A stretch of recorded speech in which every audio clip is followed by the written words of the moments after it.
So, though your films depict institutional and social politics, your films avoid taking any political stances.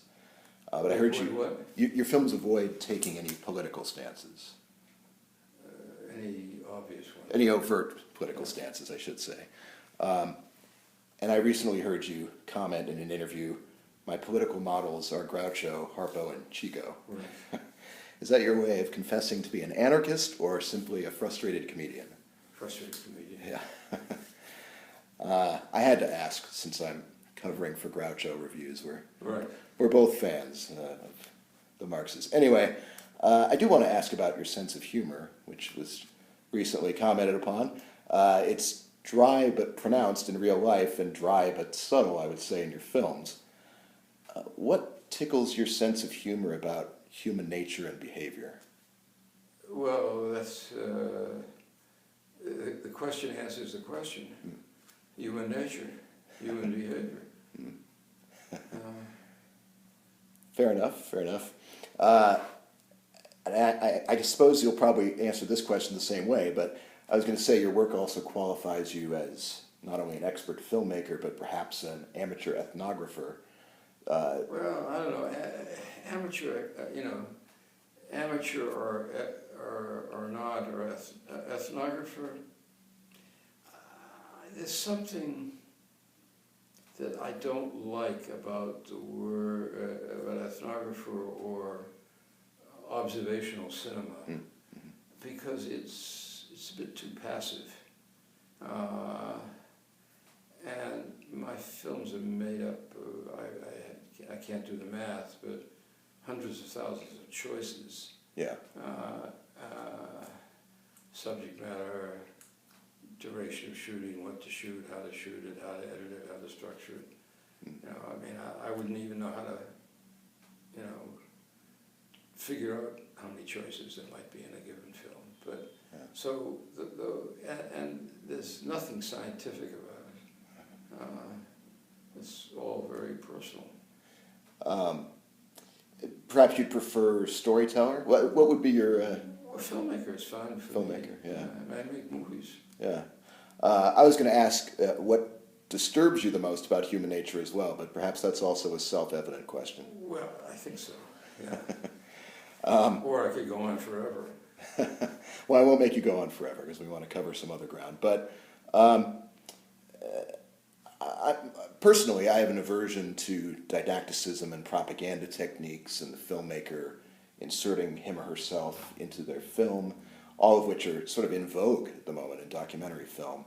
But there's a kind of purity to your aesthetic that maintains a personal point of view, of course, how could it not, but it eschews those other approaches. So I just wanted to ask how you came to this style, and... I didn't think of any other possibility. I started the first movie I made on my own was in 1966, which was Titicut Follies.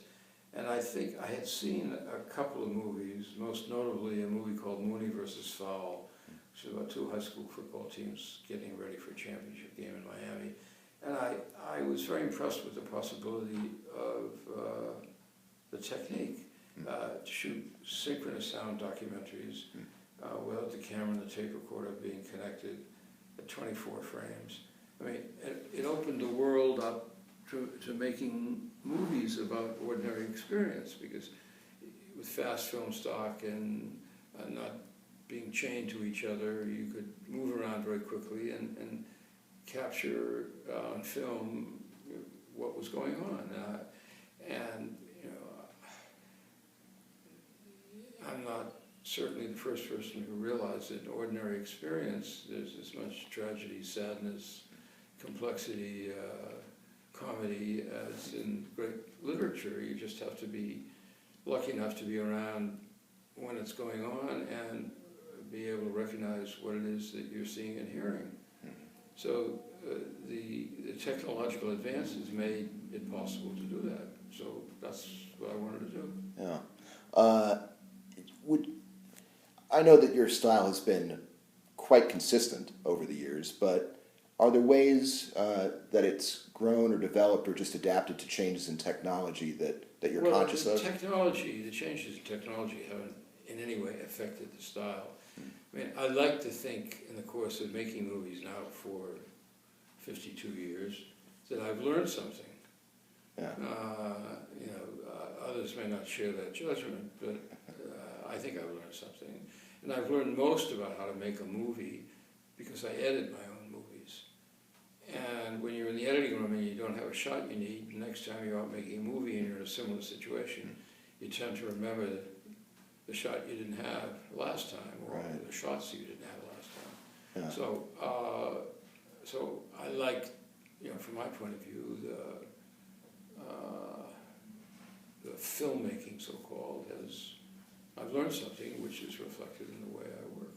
Yeah. Some of your films are about de facto cities, like a campus or a zoo or a neighborhood, but only 2 are expressly named after a city, if I'm counting correctly. So why Belfast, Maine in 1999, and why Monrovia, Indiana in 2018? Well, there's also Aspen. Oh, Aspen, you're right. And the canal zone is really about a small town, too, because the American community in Panama was really like a small 19th century town. What guides you to one of those spots on the map? Well, no overriding arching principle. I mean, just when I'm looking around for a new subject, 4 times I've had, if you, in terms of whether you want to count the canal zone or not, but if you do, 4 times I've had the idea that a small town in a different part of the country than the previous small towns might make an interesting subject. And other than public housing, which was shot in Chicago, I hadn't made a movie in the Middle West. And I've worked in 17 states, and I wanted to make a movie in the Middle West, and I thought a small town might be a good subject. And I happened on Monrovia, Indiana, by chance. I told a friend of mine who's a law professor in Boston that I wanted to do a small town in the Middle West. And she told me that she had a friend who taught at the University of Indiana whose family had been in the same small town for 6 generations. And by chance, I was giving a talk and showing some movies at the University of Indiana a couple of weeks later.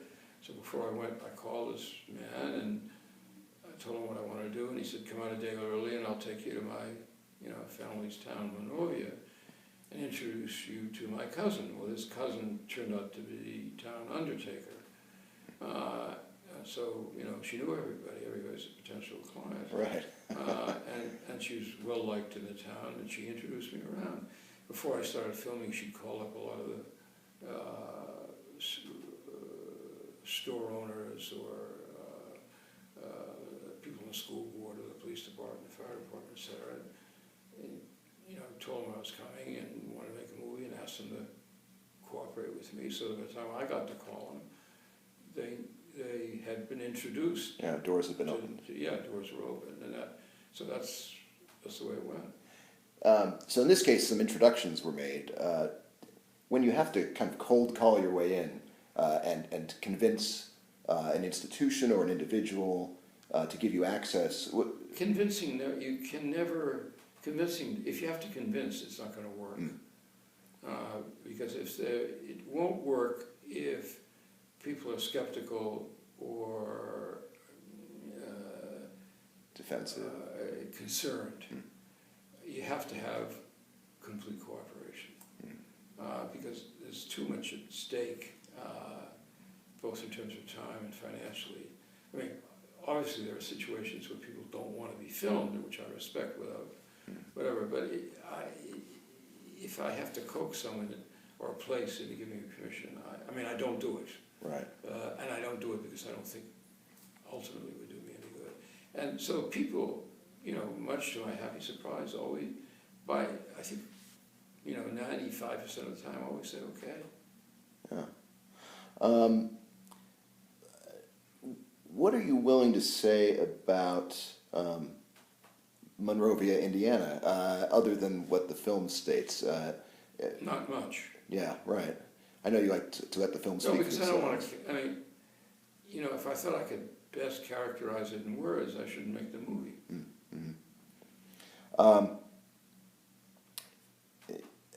You have a longtime cinematographer in John Davey. Right. Typically, how many cameras do you roll simultaneously? One. Just one? No, I've used two cameras twice, I think.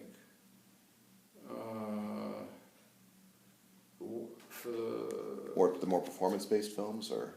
Well, there's 90 seconds of La Danse, which was shot with a second camera. Mm-hmm. And for juvenile court, it was too difficult to cover the courtroom with one camera. So I had a second camera in a fixed position with a 1,000-foot magazine on it, aimed at, focused on the judge. Mm-hmm. So we covered the lawyers and the defendant and courtroom officials with the usual way, but the second camera was always on the judge, and the assistant just changed the mags, because with 1,000 feet mag, you had about a half an hour to shoot.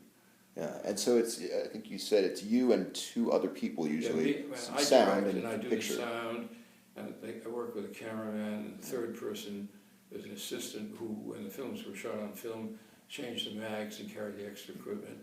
Now he carries the extra equipment and changes the cards. I perceived in this film just a bit of self-consciousness on occasion to some of the Monrovians. And if so, that in itself would tell its own truth about the culture of the town. Yeah, well, I didn't feel that way. I'd be curious to know which scenes you thought that. Maybe just occasion in the early going of like the city planning meeting, or or the Freemasons or something like that. But okay, well that answers my question too. If you had perceived any of that, by contrast to people who might be more familiar to with the notion of being in front of a camera, like at Berkeley or the New York Public Library or something like that. I didn't feel that way. But I'm not necessarily right, but I didn't feel that way. There's a lot of talk about homestead in the film that seems coded in terms of class or perhaps race or outsiders. Well, it's more outsiders, I think. Yeah. Because the place is pretty homogeneous, even with the residents of Homestead. Is that a housing development? There's a cutaway sequence of Homestead in the film. Oh, right, okay. There's a cutaway sequence where you see lots of new houses, one right after the other. Right, okay. It's not a very long sequence. It's not probably longer than a minute. Right. And you see the hydrant in it too. Oh, right. Yes. Okay. Yeah, I was curious for a little bit more context on Homestead. They maybe just view some of the people on the city planning commission are suspicious of, I guess, just people who haven't been longtime residents of Monrovia. Well, I think it's more they like the character of the town as it is. Mm-hmm. And it may have to do with suspicion of outsiders, but I think they were afraid. They're afraid that the town would change. Mm-hmm. What specifically they're afraid of, I'm not sure. Mm-hmm. Whether it's outsiders, although one person says that a lot of the people that are buying into Homestead and a Homestead edition are former people who grew up in Monrovia and are coming back. That's right. But I have no idea what percentage that might be.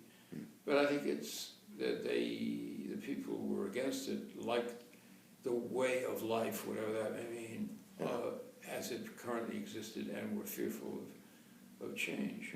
Mm-hmm. The sequence where there's a teacher or perhaps a coach reciting sports history at the high school, can you tell me a little bit about the context of that scene? Well, yeah, I wanted to do an English class, and so I inquired of the superintendent of schools for an English class, and he gave me the names of a couple of teachers, and that was one of the classes I went to, and that's what he was talking about that day. Yeah, that's fascinating. And I thought that was important because sports are, and particularly high school sports, are extremely important in Monrovia. And I lucked out because he was giving a history of the famous coaches and athletes that were connected to Monrovia. Mm-hmm. Your editing choices invite us to see the subject as you do, without any overt comments. You create opportunities to see and reflect on a deeper truth, hopefully, by the choices of what you include and how you assemble those pieces. Can you talk about if those choices are more often intuitive, or of just think this is interesting and want to include it, or how often you might have a strong personal take on something that makes you think? Well, it's not a personal take.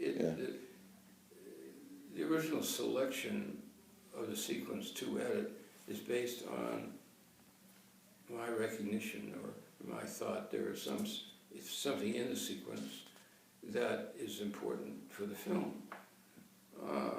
So once it passes that test, then I got to edit it. And editing it, I have to make sure that I'm not distorting what I thought the meaning to be when I was responding to the sequence as shot and as observed during the shooting. It may be a meeting, say, as there was at Berkeley in the Chancellor's Cabinet. Well, those meetings ran an hour and a half. In the film, they're 9 minutes. They're not a consecutive 9 minutes. 30 seconds here, a minute there, assembled together to appear as if that it took place the way you see it in the final film. When of course it didn't, and that's one of the fictional aspects of the movie. But each episode that's edited that way presents its own problems. The general discussion of what I do, I hope is clear. To discuss how I do it within a given sequence, I would have to show you the sequence as shot, how I pulled the cutaways from the parts of the sequence that I know I don't want to use. And by a cutaway, I mean a silent shot, somebody looking left to right, somebody looking straight ahead, somebody nodding their head, somebody looking at their hands, or just a hand on the table, or picking up a piece of paper, or whatever. And what I first do is edit the sequence for content. And then I give it a cutaway wash, in the sense that I then turn it into what is a movie sequence by the use of the cutaways. You've worked since the mid-'80s, roughly, on a number of theater productions. And I wonder if you could talk a little bit about your work in the theater and how it may inform or reflect the narrative sensibilities of your films. Are you talking about plays that I've directed? Yes. Or movies that I've made about theater? The plays that you've directed, I was thinking. Well, I don't know. I didn't approach it in that kind of theoretical way. How did you wind up doing theater to begin with? Well, I did a documentary about the Comédie Française. The administrator of the Comédie Française liked the movie, so he asked me if I wanted to direct a play at the Comédie Française. So I had my directorial debut at the Comédie Française, which I was, needless to say, both amused by and pleased by.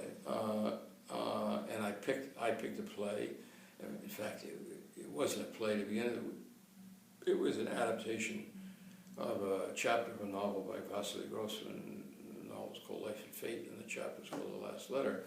And I didn't really change the text very much. And I found there was a very good actress at the comedy, a woman the right age, Catherine Samie, S-A-M-I-E, and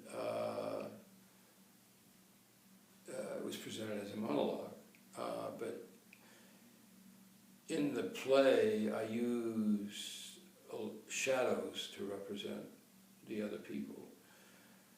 A year after the play, I made a movie based on the same text of the play, but on a much different use of the shadows.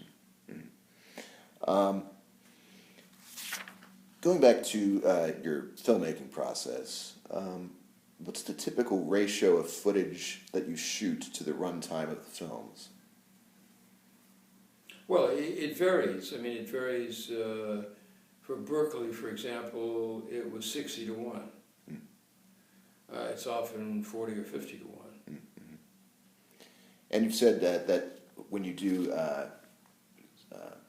what's close to your final assembly, there's usually about 40 minutes and that last version that you Yeah, winnow the first down. assembly is usually about 40 minutes longer than the final film. So the rhythm that you establish through the editing is really interesting to me. It seems to me that you're attempting to, by the way you establish that rhythm, allow the viewer the space to absorb and reflect. Because you of course, have shot 100 hours of footage and you've had a lot of time to contemplate. How long is the editing process usually? 7 months? 8 or 9 months. Yeah, okay. Is that what you're after in terms of the rhythm, or can you talk a bit about the sort of rhythm of film? The rhythm of each film is different, obviously. And, I sort of have to tap my feet to what I think is the music of the shots.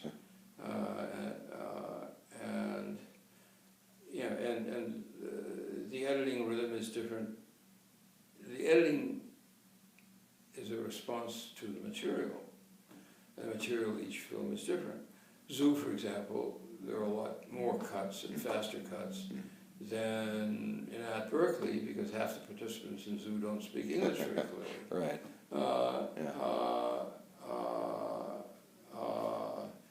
Monrovia, there are a lot of cuts because there are shots of fields and animals in the fields, and some of the sequences are the story is told visually rather than through words, like the sequence in the vet's office.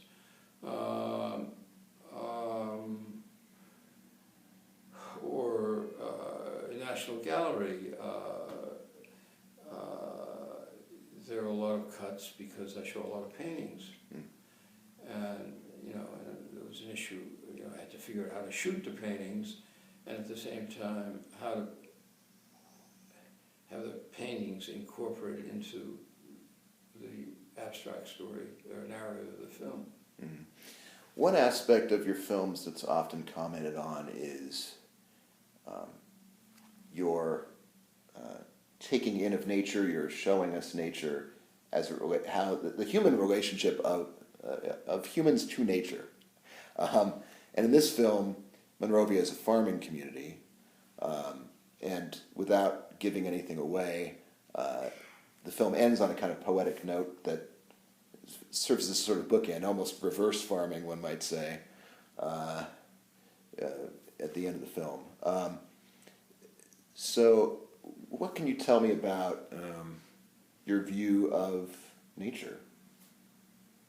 My view of nature? Yeah. Oh, I don't think I hope I'm not pretentious enough to try and summarize that. I guess, at the risk of you thinking I'm dodging the question, you see it in the films. Right. Fair enough. So recently, there have been a few developments about how people can see your films, one of which was a deal with Canopy for library streaming, right? And more recently, I heard that you've struck a deal with Netflix for some of the films too. Well, is that true? Netflix is distributing some of the films in DVD. Oh, I see. But not streaming them yet. I see. I'm in the midst of trying to decide what I'm going to do about streaming. Whether we're going to set up our own streaming service or join with some other people or give it to one of the traditional. Have there been any overtures for Blu-ray releases or Blu-ray collection? Yeah, I'd like to see that myself. One of the things that I thought was interesting in Monrovia, again very subtly on display, might be the sort of gender roles in the community. I don't know how conscious that might have been in your mind in terms of finding the narrative of the town and assembling this particular story, but there's an interesting tension between first you showing us the kind of white male world of the Freemasons that feels kind of trapped in time, and then that you've chosen to show after that the Lions Club, which is a sort of post-feminist. The what? The Lions Club. Lions Club, yeah. Which it's a post-feminist version of that white male kind of bastion, where women have become a part of it and perhaps somewhat uneasily sharing that space with the men. Am I picking up on anything there? Well, Can you say? I was conscious of, at least I think I was conscious of the man-woman relationships that the sequences expressed. Let's see.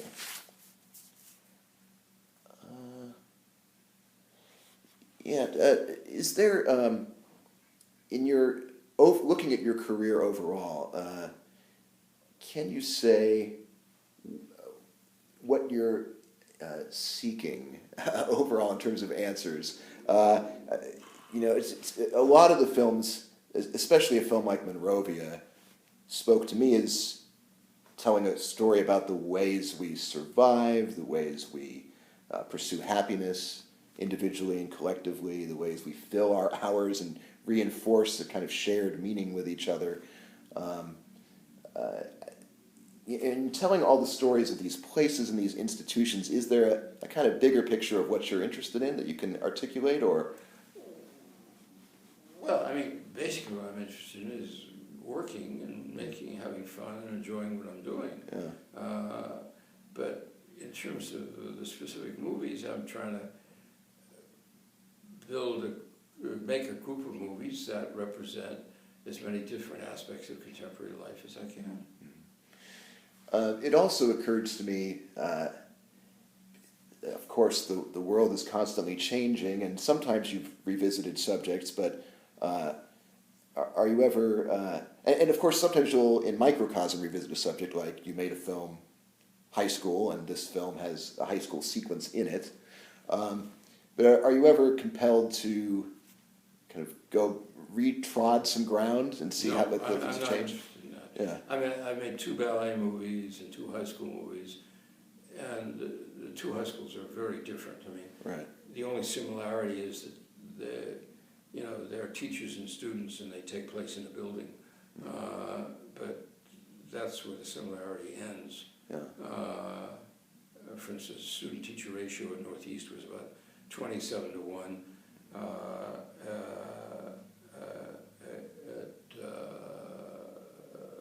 Central Park East, it was 3-1. Yeah. Zipporah Films, am I saying that correctly? Yeah. Yeah. Is your company. Yeah. And it's a sort of one-stop shop for everything. But you also have to go out and beat the pavement to find the money to make your films. Right.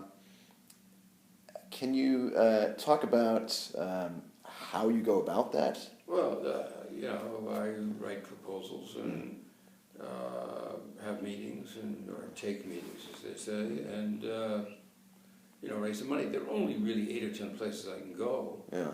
And I know those places because I've been, in their anterooms for many years. Right. But you've said it's gotten more difficult in recent times, It's more difficult right? because there are more people looking for money. Yeah. And people assume it's easy for me to get money when it isn't. Yeah. So when a source that you've come to rely upon isn't available to you, I have to find another one. Right. I mean, I say 8 or 10 sources, but I don't get the same 8 or 10 for each movie. Yeah. It's Right. a shifting group. Yeah. And there's some people, some foundations that have been consistently interested, like the Ford Foundation. Right. The Ford Foundation has supported lots of my movies. And of course, you had a long relationship with PBS. And I've had a long relationship. I mean, PBS, I think, has put money into every single movie I've made. Yeah. Have you ever been beaten by a subject and had to abandon No. a film? No, Yeah. not yet. Yeah. Although when somebody sees a film, they may feel that I have. I doubt that, but. But no, I haven't.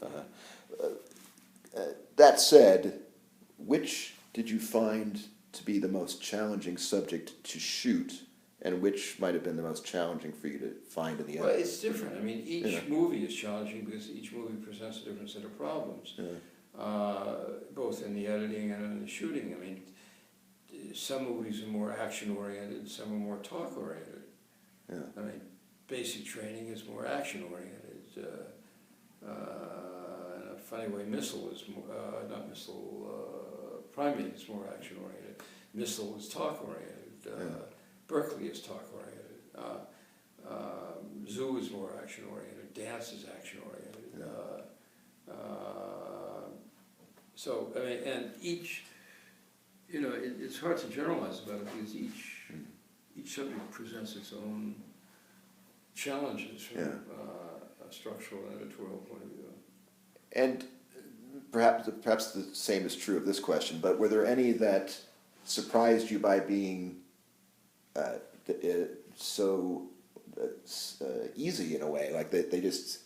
It's never, I mean, it's always very interesting, but it's never easy because it's a lot of work. Right, yeah. And there's nothing automatic about it. You know, you got to stand on your feet and, you know, figure out what sequences you want to shoot them, and then you got to sit in the chair in the editing room and edit. Yeah. So it's interesting. It's always interesting. It's always demanding, and that's one of the nice things about it. Because it makes, you know, I said this last night, but it's true. I mean, one of the attractions is it makes demands on every aspect of your being, physically, intellectually, and emotionally. Yeah. I guess I'll wrap up by asking, what is your feeling about film criticism? Is it film criticism? Is it at all? I don't have any general feeling about film criticism. It's like anything else. There are good critics and less good critics. Yeah.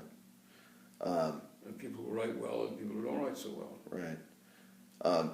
But sometimes those things can be a useful tool, perhaps. Well, it's a totally useful tool because, I mean, I don't have any money to buy ads, or, I mean, I would say I don't have any to buy ads, but I can only buy a limited number of ads. So I'm very dependent on people writing or talking about the films because it's free publicity. Right. And I mean, I don't know, I didn't want to cost now, but a few years ago, a page in the New York Times, not that I ever took a page, take this much, but a page in the New York Times is $250,000. Yeah. You know, a little listing my group of other films is $1,500 for one day. So I'm very dependent on both word of mouth, critics who write for print magazines, or people who comment on films and television, or people who do blogs, or whatever. Well, I'm happy to help spread the word about Monrovia, Indiana. Thank you. It's been a pleasure talking with you. Thank you. Appreciate you doing it.